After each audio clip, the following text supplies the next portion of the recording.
Nahitano voalohany aloha defa baboay tsy nasany laza nefa satry mbola nanaya niaotra tsy nasany teny sady anao ko tamireny nanan'olo tiana fa tsy mba ire niasa saina isan'andro iny narary ny fo narary ny lo efa tokony akiviny kanefa nibanjina eo anilanao no tanjona nataoko ze fomba rehetrarehetra ka mba atonganao talanjona ka tampotampoka teo lasa mpinamana isika nafoko ny bosy fazarako ara isan'andro de ifankahita aminao nao atsainao nefa izy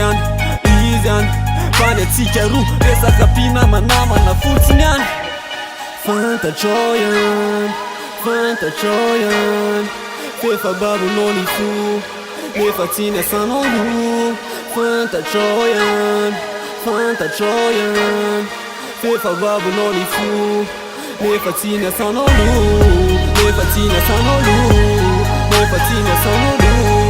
nefa babonao ny fo nefa tsy niasanao lo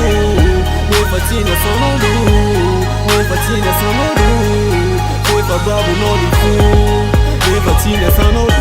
aty aorina kely misarakanareo ro tsapako misy ny fahorinao nefa ataoko ahoana mo ka de napahiranao sisy no azoko natao sady vo may nivavay tao anaty fotoany fitiavako anao ka de tsy tanako itsony nambora fa efa tena nandoro e tiako enao efa ela fa tsy hoe vo zao ka mba miangada raha azo atao fa ny amiko rehetra efa lasanao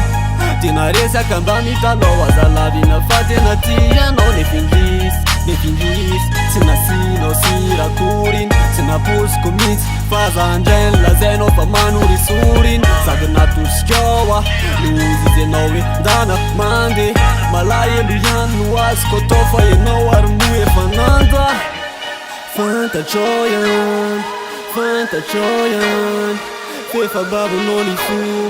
nefa tsy niasanao lo fantatrao yan fefa babonao ny fo nefa tsy niasanao lo fefa babonao ny fo nefa tsy niasanao lo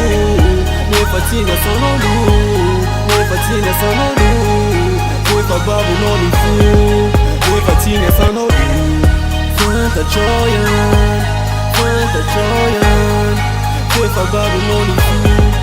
nefa tsy niasanao lo fantatrao yan fefa babonao ny fo nefa tsy niasanao lo fefa babonao ny fo nefa tsy niasanao lo fefa babonao ny fo nefa tsy niasanao lo